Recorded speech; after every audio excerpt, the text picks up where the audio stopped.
Olá, seja muito bem-vindo ao canal de Áudios Books.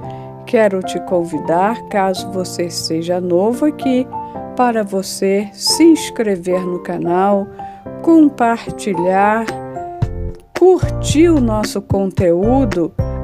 E não esqueça de ativar o sininho para quando for lançado áudios novos, você ser notificado pelo YouTube. Capítulo 3. O caráter da dependência. O sofrimento dos que buscam liberdade, mas acabam numa prisão. Embora seja assunto de todas as camadas sociais e dos meios de comunicação, a problemática drogas permanece obscura, se não deturpada, sujeita a interpretações vagas, até mesmo entre os profissionais de saúde mental. Por isso, vale insistir nos esclarecimentos. As causas que induzem um jovem a iniciar o uso de drogas são muito complexas e envolvem fatores psíquicos, familiares e sociais. A dependência física e a psicológica mantêm-no preso no tempo e podem tirar-lhe a vida ou prejudicar-lhe o desempenho intelectual e profissional. Sob o domínio de necessidades imperiosas provocadas pela dependência, o usuário de drogas continua a ingeri-las até mesmo contra sua própria vontade, para eliminar o sofrimento e, consequentemente, tentar obter algum prazer. Primeiro, o paradoxo da busca do prazer e o encontro com a dor.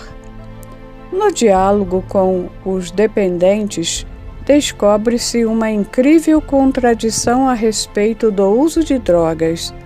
O que as pessoas, em sua maioria jovens, buscam e sonham encontrar é totalmente divergente daquilo que realmente encontram.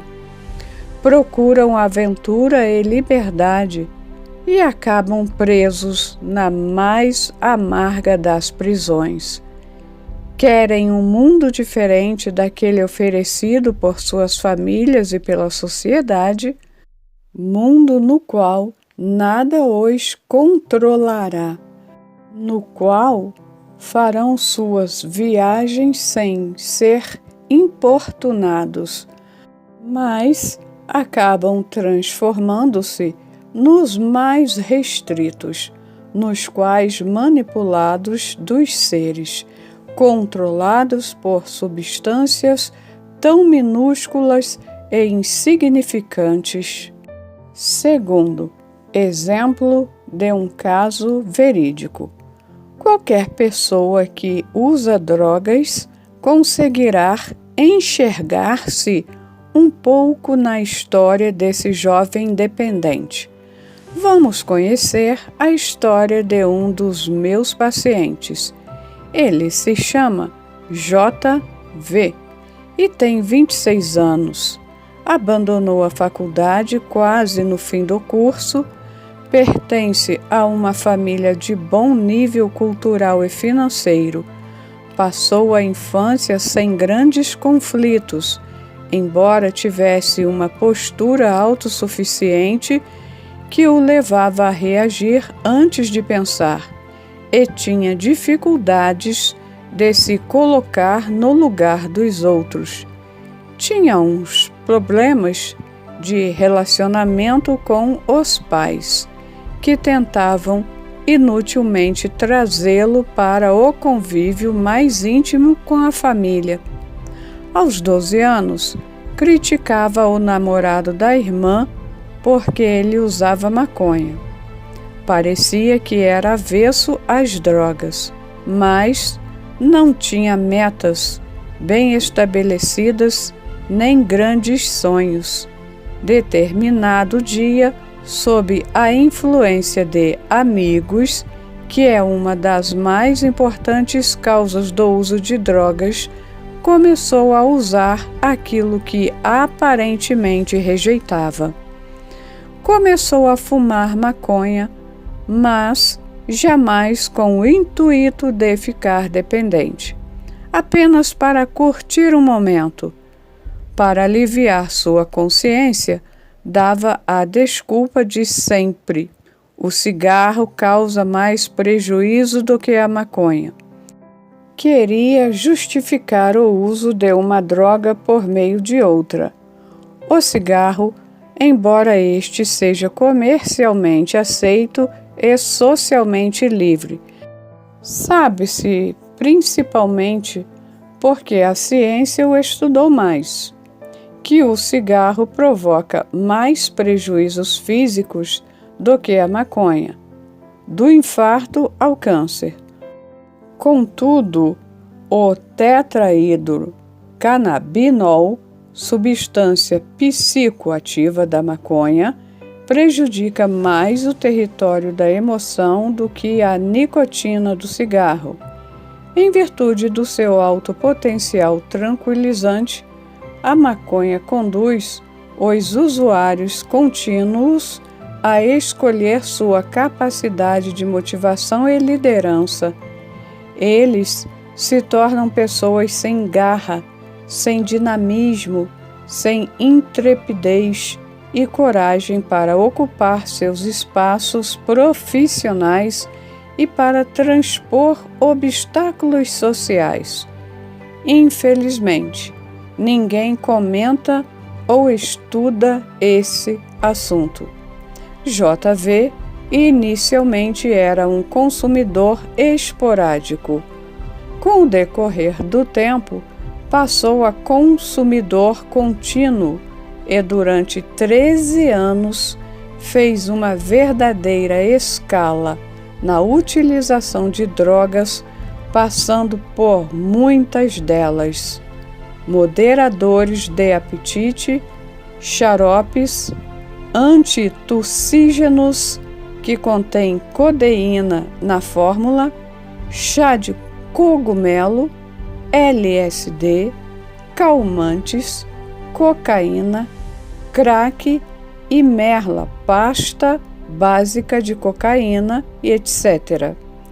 Nos últimos 5 anos, sua vida social estava totalmente irregular.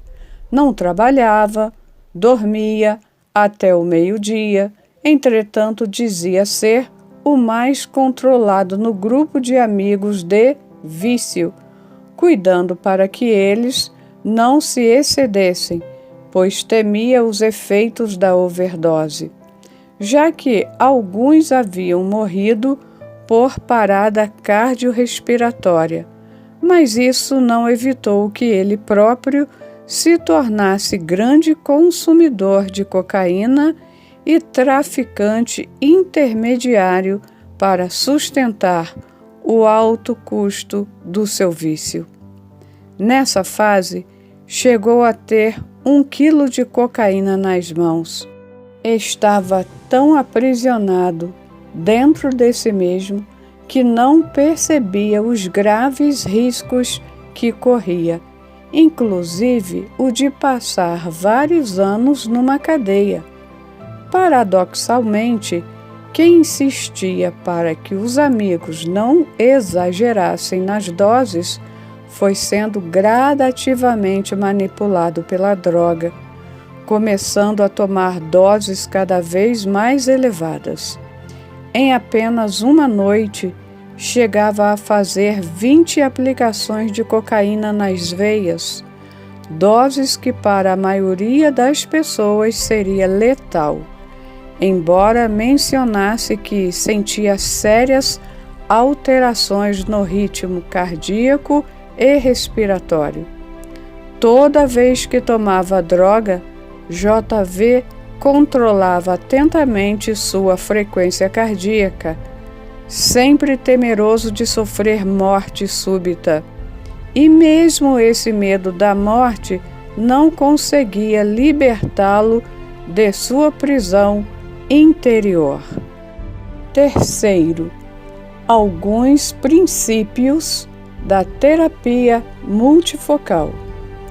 Esse paciente passou por alguns tratamentos psicológicos e psiquiátricos frustrantes e, por fim, chegou ao meu consultório desanimado e desconfiado.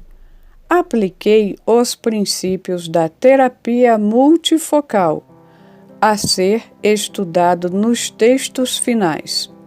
Ele não mais acreditava que alguém pudesse ajudá-lo. Primeiramente, procurei criar no ambiente terapêutico um clima inteligente, irrigado com diálogo aberto, franco, sem preconceitos.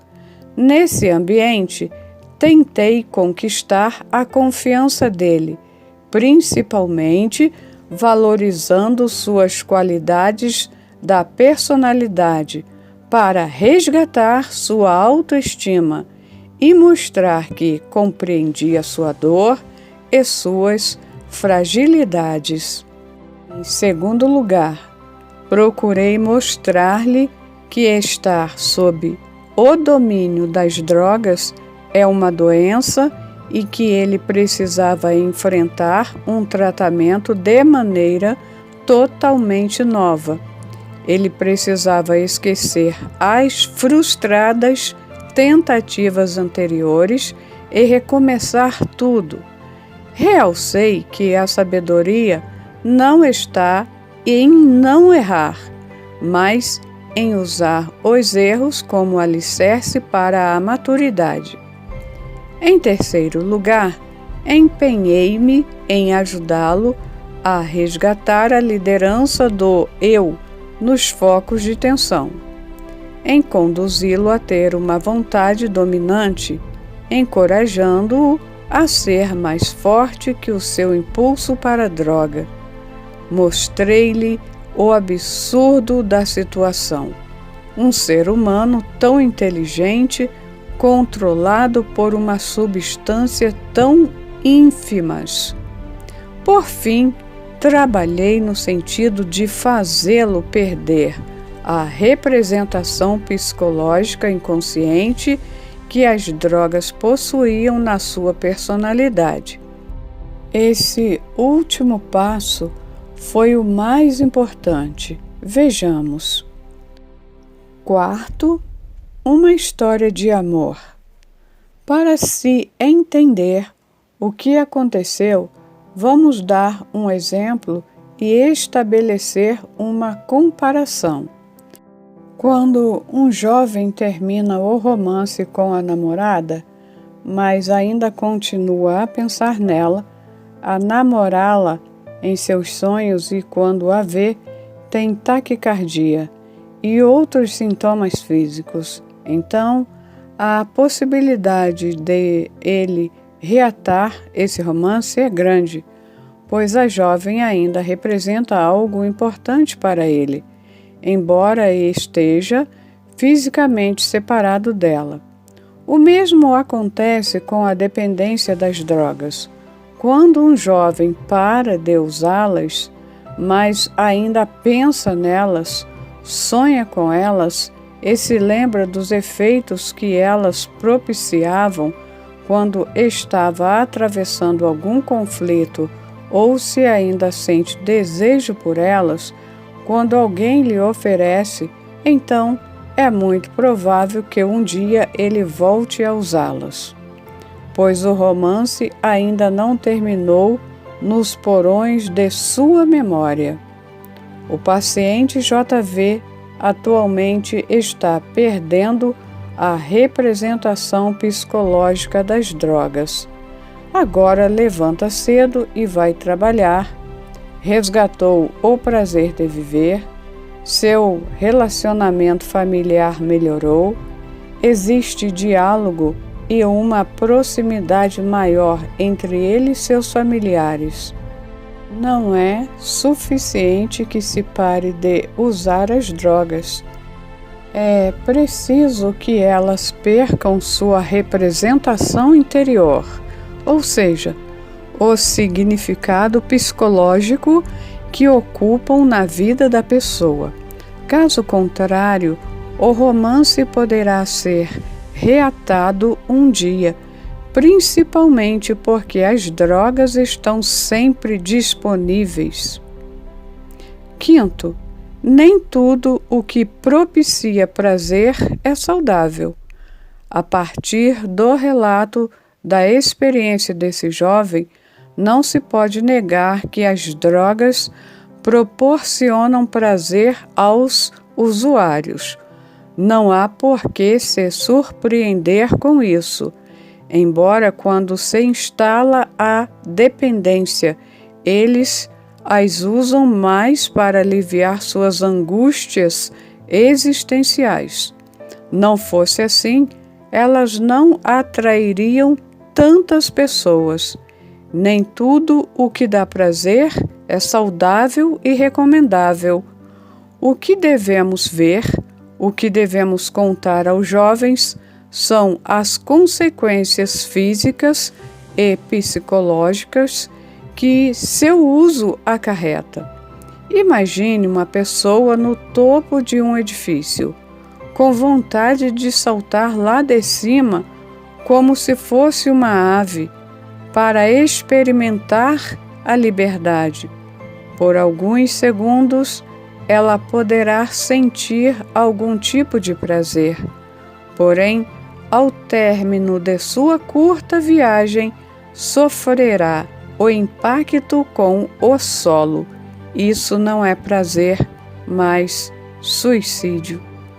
Do mesmo modo, não importa se as drogas produzem ou não prazer, se proporcionam viagens curtas ou longas. Suas consequências, especialmente quando se constrói uma representação doentia no inconsciente, são sempre destrutivas.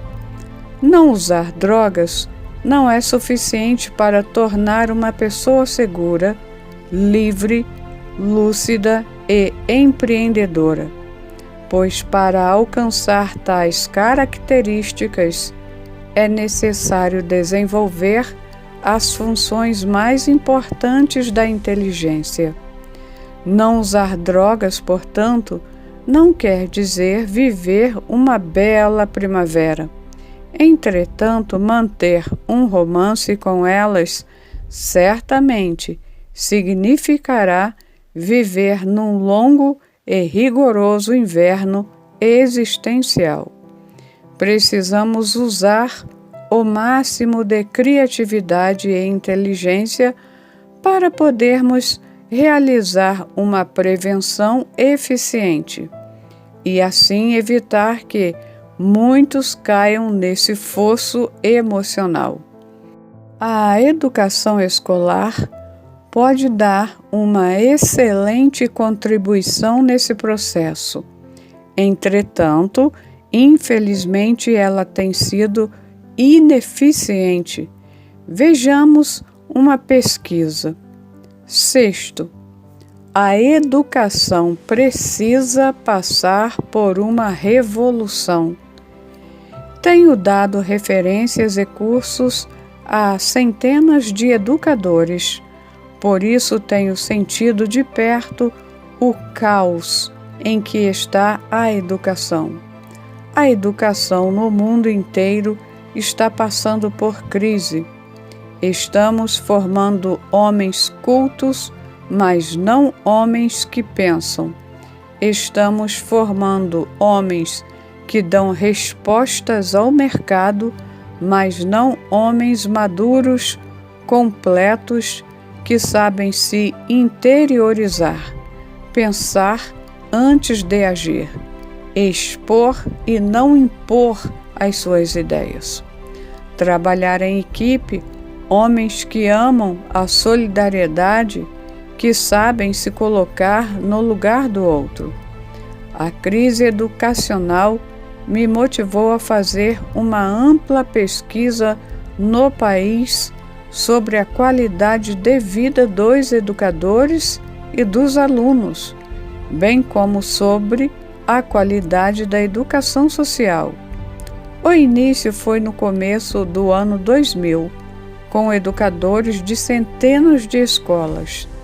Nesta pesquisa, investigo os sintomas psíquicos e psicossomáticos, os graus de estresse, as causas psíquicas e sociais, a relação professor-aluno, professor-escola e aluno-escola e a qualidade de educação social ligada à prevenção de drogas, AIDS e educação sexual.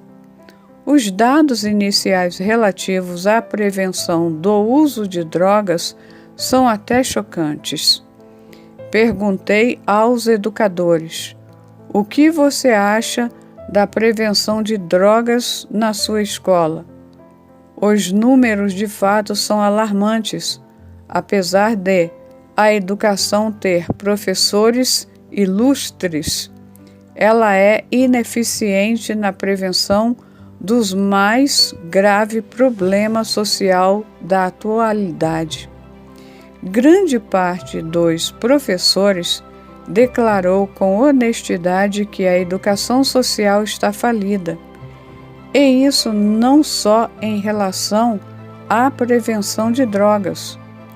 O que os nossos alunos estão aprendendo ao longo da sua história educacional? Estão aprendendo matemática, física, química, biologia, mas não estão aprendendo a viver, a proteger suas emoções e a desenvolver a arte de pensar. A educação precisa passar por uma revolução. Os professores deveriam ser treinados e equipados para poder atuar no campo da prevenção e da qualidade de vida dos alunos. Deveriam ser mais bem remunerados para ter uma vida digna e menos estafante. Educar é uma das tarefas mais prazerosas, mas também uma das mais desgastantes da inteligência. Os dados iniciais da qualidade de vida dos educadores mostram que eles são verdadeiros heróis anônimos. Muitos estão tão estressados que não têm nenhuma condição de dar aula, mas ainda assim, por amor à profissão e pelo prazer poético de ensinar, estão em plena atividade.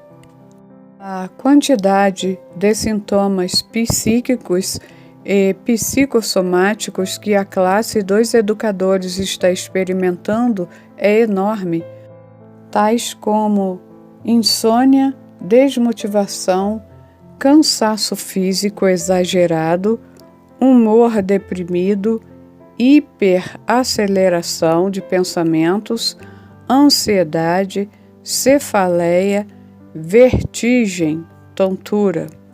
A educação social fica difícil de ser realizada não apenas pelos problemas propriamente ligados à escola, como também pelos problemas ligados à personalidade dos alunos e pela qualidade de vida debilitada dos educadores. Grande parte dos alunos só se preocupa com o prazer imediato, está alienada socialmente e não pensa no futuro, nem nas consequências do seu comportamento. Os resultados disso: um dos mais graves é que a sala de aula se torna muitas vezes uma verdadeira praça de guerra e não um canteiro de inteligência ou um ambiente de prazer. Professores e alunos estão em mundos diferentes, com objetivos distintos. De um lado, estão os professores querendo ensinar e de outro estão os alunos, cuja maioria, com as devidas exceções, não tem, como Platão proclamava, o deleite pelo conhecimento, o prazer de aprender. Na época de Platão, o mestre era quase que exclusivamente a única fonte do conhecimento. Hoje, as fontes multiplicaram-se. Os professores são apenas uma fonte a mais.